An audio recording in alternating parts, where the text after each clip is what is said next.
حلالے کے حکم کا مذاق اڑانا یہ جائز نہیں ہے، ناجائز اور حرام ہے۔ چنانچہ قرآن پاک کے اندر آیت ہے فَإِن طَلَّقَهَا فَلَا تَحِلُّ لَهُ مِن بَعْدُ حَتَّى تَنكِحَ زَوْجًا غَيْرَهُ۔ یہ آیت سورہ بقرہ کی ہے، آیت نمبر 230 پارہ نمبر 2۔ یہ قرآنی آیات اور مشہور احادیث جو حدیث اسیلہ کے نام سے نقل کی جاتی ہے، بخاری وغیرہ کے اندر یہ روایت موجود ہے، حتیٰ تذوق اسیلہ کی جو روایت ہے، بخاری کتاب الطلاق باب من اجاز الطلاق الثلاث جلد نمبر 2 صفحہ نمبر 791، اور مسلم میں بھی روایت موجود ہے، کتاب النکاح باب لا تحل المطلقہ ثلاثا جلد نمبر 1 صفحہ نمبر 463 جو ہندی نسخہ ہے۔ بہرحال تو یہ مشہور حدیث اور قرآن پاک کی آیات اور حدیث شریفہ سے یہ بات معلوم ہو چکی ہے کہ مطلقہ ثلاثہ کے لیے شوہر اول سے نکاح کے واسطے حلالے کا حکم فقہا کا خانہ ساز نہیں ہے، فقہا کا بیان کردہ نہیں ہے، اور فقہا کی طرف سے یہ کوئی قاعدہ قانون نہیں ہے کہ ہاں یہ حلالے کا حکم کسی فقیہ نے لگایا ہے، یا امام ابو حنیفہ، امام مالک، امام شافعی، امام احمد بن حنبل وغیرہ رحمہم اللہ حضرات نے لگایا، ایسا نہیں ہے۔ اس کا حکم نص قطعی کے اندر ملتا ہے، اور خود جو ہے اللہ کے رسول صلی اللہ علیہ وسلم کے فرمان سے اس کی صراحت ثابت ہوتی ہے۔ اور یہ کہا جائے کہ خود قرآن مقدس کے اندر جیسا کہ میں نے ابھی آپ کے سامنے کہا فَإِن طَلَّقَهَا فَلَا تَحِلُّ لَهُ مِن بَعْدُ حَتَّى تَنكِحَ زَوْجًا غَيْرَهُ، تو یہ قرآن و حدیث سے حلالے کا حکم مستنبت ہے، اس کا مذاق اڑانا قطعی طور پر جائز نہیں، جس میں کسی شک و شبہ کی کوئی گنجائش نہیں۔ اس لیے اس حکم شرعی پر طنز کرنا، تعریض کرنا، یا کسی طریقے سے استہزاء کرنا یا مذاق اڑانا، کسی کے تضحیک کرنا کسی مسلمان کے لیے ہرگز جائز نہیں، یہ درست نہیں، ناجائز اور حرام ہے۔ اب یہ کہ اگر مطلقہ ثلاثہ دوسرا نکاح نہ کرے، مطلقہ ثلاثہ دوسرا نکاح نہیں کرے، یا نکاح تو کرے لیکن دوسرے شوہر ہی کے ساتھ رہنے لگے، دوسرا شوہر اسے نکاح کیا، اس کو ضرورت ہے اسی کے ساتھ رہنے لگی وہ، یا یہ کہ دوسرا شوہر طلاق دے دے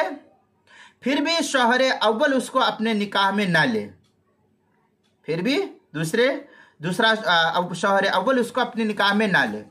ان سب باتوں کا بے شک شریعت میں اختیار ہے مردوں کے لیے کہ اب اس کی مرضی ہے، اس کو رکھنا ہے رکھو، نہیں رکھنا کوئی بات نہیں، وہ پہلے بھی تمہارے نکاح میں تھی تو نکاح کے ساتھ تھی، اب دوسرے مرد کے ساتھ رہ رہی ہے تو وہ رانڈ بن کر کے تو رہ نہیں رہی ہے، زانیہ اور طوائفہ بن کر کے رہ نہیں رہی ہے، بلکہ شریعت کے حکم کے مطابق زوجیت اور نکاح کے حکم کے ساتھ اللہ نے جو کہا ہے اس حکم کے ساتھ وہ رہ رہی ہے۔ تو عورت پر کوئی اس طریقے سے الزام نہیں ہے، عورت پر اللہ کا حکم پہلے بھی نکاح کے ساتھ رہنے کا تھا، اور اب بھی وہ دوسرے مرد کے ساتھ رہ رہی ہے تو وہ نکاح کے ساتھ رہ رہی ہے، تو اس میں عورت پر تو کوئی آر نہیں، آپ کو اختیار ہے، آپ کو رکھنا ہے تو رکھے، نہیں رکھنا تو کوئی بات نہیں ہے۔ تو اس سلسلے میں مرد کو شریعت نے اختیار دیا ہے، لیکن جو شوہر اول سے دوبارہ ازدواجی تعلق قائم کرنے کے لیے شریعت نے پابندی لگائی ہے، اس کو نظر انداز کرنا یا اس پر طعن و تشنیع کرنا کسی طرح کسی بھی مسلمان کے لیے یہ جائز نہیں ہے، کیونکہ یہ نص قطعی کا استہزاء کرنا اور مذاق اڑانا سمجھا جائے گا۔ آج کل بڑے جوش و خروش کے ساتھ ہمارے معاشرے کے اندر ایک فرقہ ہے جو غیر مقلدین کے نام سے جانا جاتا ہے، اہل حدیث کے نام سے، بڑا ہی مطعون فرقہ اس کو شمار کیا جاتا ہے، اور اب تو یہ فرقہ بڑی تیزی کے ساتھ بڑھتا ہوا جا رہا ہے۔ اللہ اس فتنے سے امت کی حفاظت فرمائے، آمین۔ آج کل بہت سے پرجوش غیر مقلدین حضرات طلاق ثلاثہ کو زبردستی ایک ثابت کرنے کے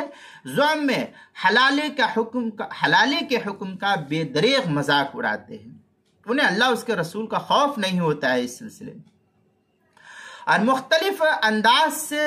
فقہ میں موجود حلالے کی مسائل کی تضحیق اور استہزاء و نقل کرتے ہوئے چلے آتے ہیں، اور یہ طریقہ انتہائی قابل مذمت اور لعنت اور ملامت کا ذریعہ ثابت ہوتا ہے بسا اوقات، اس لیے کہ جو حکم قرآن و حدیث سے ثابت ہو اس پر کسی شخص کو چوچرا کرنے کا امت میں کسی بھی شخص کو کوئی حق حاصل نہیں ہے اور کسی کو کوئی حق نہیں ہے کہ وہ اللہ اس کے رسول کے حکموں کا مذاق اڑائے۔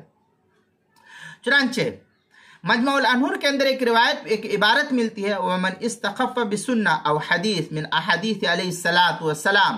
أو رد حديثا متواترا او قال سمعنا كثيرا